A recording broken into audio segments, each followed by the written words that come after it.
This is the Lockpicker 1969, and welcome to my channel, and welcome to the next episode of Interview with a Lockpicker. Today's guest is Fireshaper. Say hi. Hello. So, where are you from? I'm from Augusta, Georgia. Okay, you lived there your entire life? Yeah, been here my entire life.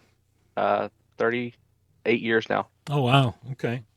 Lived in Michigan my entire life, but moved around a bit. So, how and when did you get into locksport? Well, my uncle was a mechanic. He's been a mechanic as long as I can remember. And when I was younger, I was the only grandchild of the family, and he had to buy some Slim Jims to open up trucks. He was doing like mechanic work on big diesel trucks and stuff. And he had to buy the Slim Jims. And when he bought the Slim Jims, it came with a set of lock picks. They were like, I don't know, I don't even know what brand they were. I don't know where he bought the Slim Jims from, but he bought those and gave them to me. Thought I'd enjoy it. I liked puzzles. I was always into that kind of thing, Mm-hmm. and it just was just something to kind of fiddle around with at the time. And this was back in I'd say like the mid 90s or so. So there wasn't any internet, there wasn't anywhere to go. I think I it came with one of those books that everyone has, Yeah. the little paper book. Yeah. Um, can't remember if it did or if I bought it online or something. eBay was starting up at the time, around that time, like late 90s. I think I may have bought one there. I don't remember. And that kind of got me a little bit started with lock picking and things. But I really didn't know what I was doing. It was just kind of just fumbling around, playing with things. Okay. You mentioned that you broke one of the picks? Yeah, so the handles were like this plasticky stuff. Like the picks didn't go all the way. They weren't like full tang like all the picks are nowadays with handles. And it was this really thick, well, not thick but wide plastic. And it was like just two pieces of plastic that they snapped together over the metal of the pick. And I remember, trying to pick a lock. I don't remember what even lock it was, if it was just a padlock or some lock someone had given me. But it ended up just breaking the whole handle off, and I couldn't even use the pick. At the time, I was young. I didn't think about making my own handles or anything like that. Mm-hmm. I lost a couple of the tension tools that came with it. So eventually, it just kind of got stuck somewhere and forgotten about. Okay, so you stopped for a period of time. When did you Yeah, when did you pick it back up again? I was probably, in my mid 20s. I was at work, talking with people at work, and around this time, I want to say it might have been. It couldn't have been Bosnian Bill. He wasn't starting to do anything then. I don't remember who was doing videos, but it was somebody on YouTube. Um, Something came up on YouTube, and people were talking about it at work. And I said, "Oh yeah, I have some lock picks somewhere," and pulled them out of some drawer somewhere and brought them to work and showed people. I was working at a hospital doing IT work at the time. Um, so a bunch of the IT guys that worked with me, they were interested, and we decided to start meeting up, getting dinner every once in a while, meeting at a pizza place in town, and picking locks. We just brought whatever locks we had, and I think that was about the time that I found that you could buy lock picks online.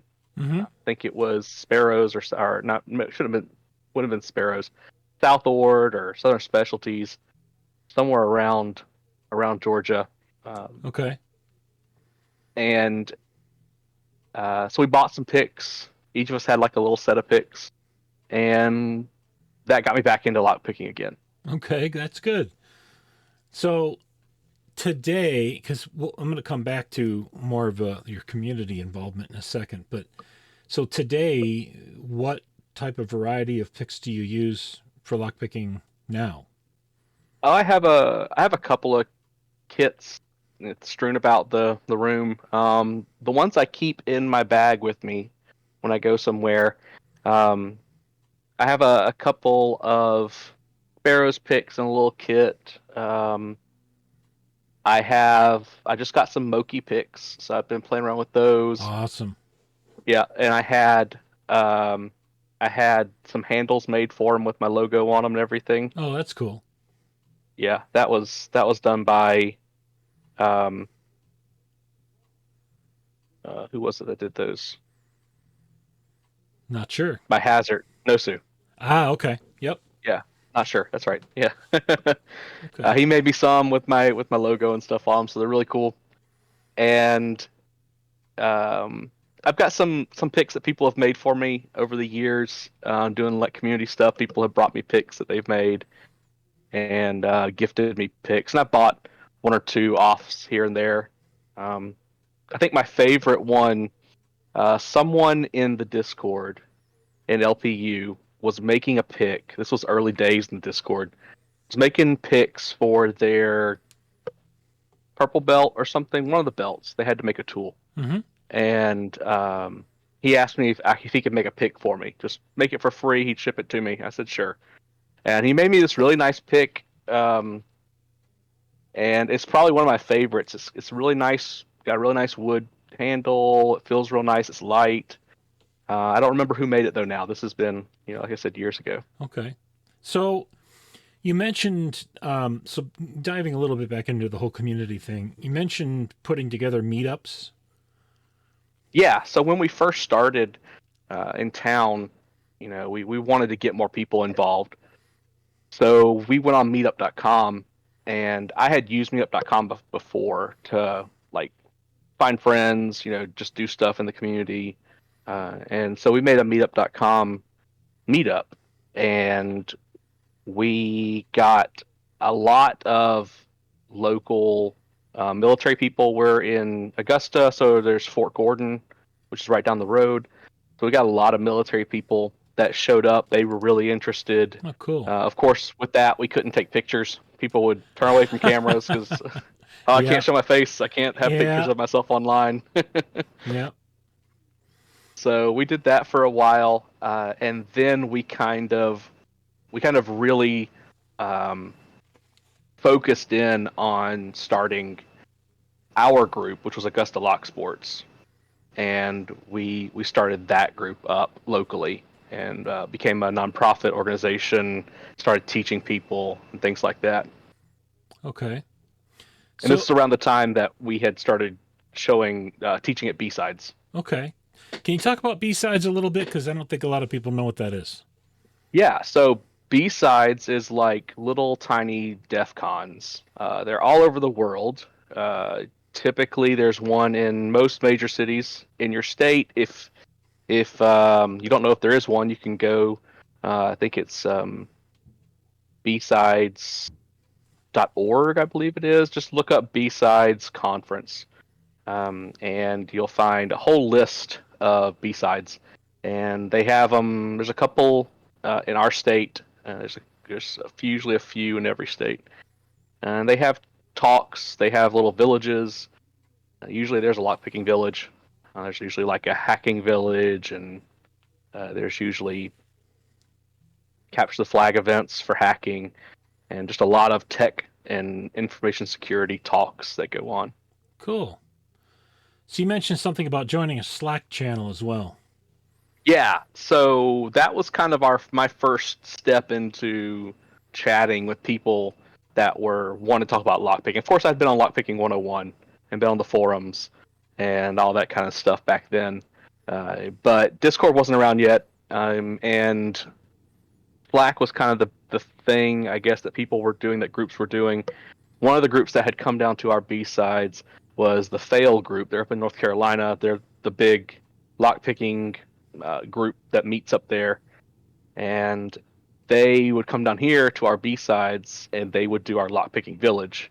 So kind of got good with them. Learned a lot of things from them on how they taught classes and how they taught people how to lockpick. And I used a lot of things that they've taught in what we also teach at Augusta Lock Sports.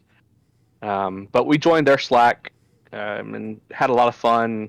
A couple of guys that were in our group had a lot of fun, and then that's about the time that we started the Discord up Okay. for LPU. All right.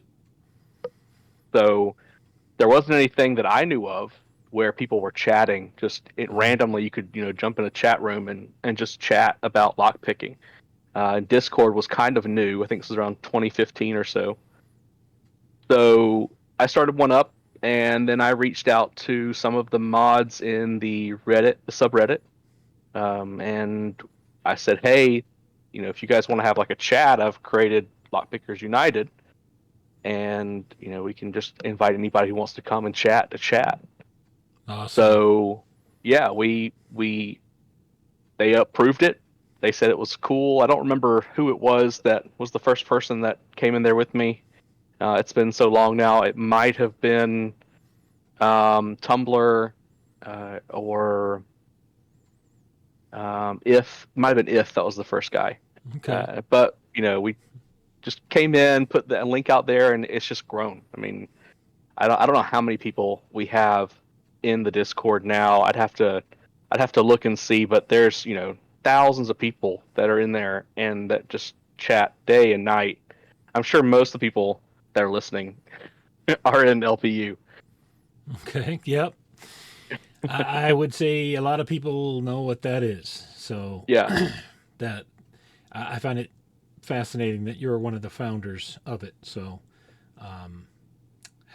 happy to be talking with you. So, um, what's the most unusual place or event that you've taught lockpicking at? So probably the most unusual is we have a local LARP group. Well, a local LARP area. It's a campground, and they have like a big fake castle in the front of it called Eastwind. It's in Okay. South Carolina. Mm-hmm. Um, and they invite local LARP groups. So I just kind of went out there one day when they were having an event and said, "Hey, can I um, set up a little booth on lock picking? I think people will be interested." And they just fell in love with it. They loved it. They had like a medieval LARP that was going on, and then as time went on, a Fallout themed LARP called Nukelanta, which is based out of Atlanta, came over, and they started doing it. And I said, "Hey," I reached out to the guy that was doing it and said, "Hey, can I do lock picking? At the events?" They said, "Yeah, it's cool. Come on out." So I'd dress up in Fallout kind of garb and go out there during the day and teach people how to pick locks. Teach it's a bunch of kids that would come out, so it was a lot of fun showing kids how to pick locks and adults how to pick locks. And That's cool. you kind of have to be ready because they don't care if you're there sitting there teaching locks. There was one time they would put up bounties on people, and there was one time there was a bounty for me apparently, and some guy comes over with handcuffs and it's like, "I've got to get your bounty." Pulls me up to the front, and I'm left everything back at the table. Okay. So Okay. that's some of the interesting Y- interesting things. Oh, yeah, but what about you being approached to be involved with a show? Okay, yeah. So it was just a random day. Um, I get a message on Facebook saying, "Can you teach us how to pick locks for a TV show?" It was a little bit longer than that. The guy was talking about, I'm a producer for a new Bravo show that we're going to be doing. It's going to be a reality show based on spy type stuff. I don't think he told me the name of it right away. We figured it out. It was called Spy Games. After things had gone forward, Hmm. but he says no locksmiths will teach us anything. Um, and this producer was a producer for Survivor. He had worked on the Survivor TV shows and a couple other reality shows for Bravo. But he said we've reached out to different guys in locksmiths in Atlanta because that's where the Bravo um, TV the Bravo offices are in Atlanta. Hmm. And he said no one will teach us anything, but will you guys teach us how to pick locks and give us some help with getting things ready for the show? Hmm. So I was dumb and I said, "Yeah, I'll come out and talk to you guys." And I didn't give them any kind of contract or anything. I didn't ask for money up front. And looking back on it, I should have probably talked to a lawyer Yeah. first before I did all that. But they ended up buying a lot of stuff from us since we were teaching, we were also selling picks and things like that when we went and taught at B-sides and different conferences. So we had a bunch of stuff, and they wanted to buy picks, they wanted to buy clear locks, they wanted to buy handcuffs. We sold them a kind of like a mount for a deadbolt mount that we made sometimes Okay. that they could remake basically. So all that happened. There was a couple times they would pop up. He'd send me a message on Facebook and say, "Hey, we need more lockpicks. We need more whatever." We were in Atlanta one time doing a conference, and he goes, "I can meet you halfway." And I said, "Don't worry about it. I'm in Atlanta. I'm at this building." And he shows up with another guy from the crew, and he's sitting there picking locks. So the other guy from the crew's in the car picking locks. And he's like, "I need this many lockpicks and this many whatever." And well, we got it. So we Cool. made some money, but we were never credited for anything in the show. That's too bad. Yeah, we looked and looked. I messaged him back. I said, "Hey, it would have been nice if you gave me credit." He just ghosted me. Ugh. All right. So, being on Discord, yeah, I'm sure you've been exploring the belt system, correct? Right, I was there when the belt system was being created. Okay. So, if you've been pursuing it, what belt are you currently? I consider myself a blue belt. I've picked a couple of blue belt ish locks. I picked an American 1100 before it was moved off the blue belt list. I picked some quick set smart key locks before, and I don't consider myself uh, a very good lock picker, but I can definitely teach people how to pick locks. Okay. So, what was your journey like getting to blue? Um, I bought a lot of locks when we were teaching. So when we wanted to go teach people how to pick locks, I wanted to make sure that people had a wide variety of locks. Sure. So when we would buy locks, I'd pick them, just to make sure that I was able to pick them at least and teach people what to do. And we stopped about the blue mark when we were teaching people.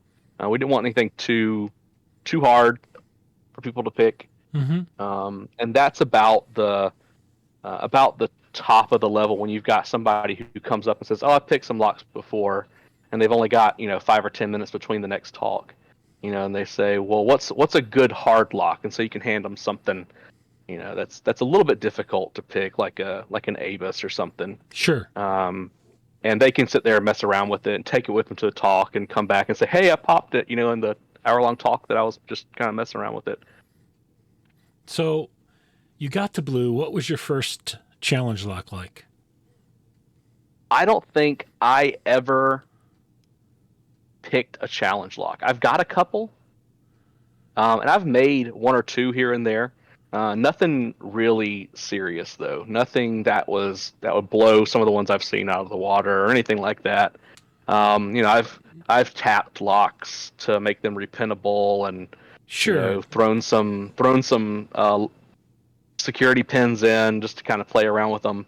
But But I would was never really into the challenge lock scene.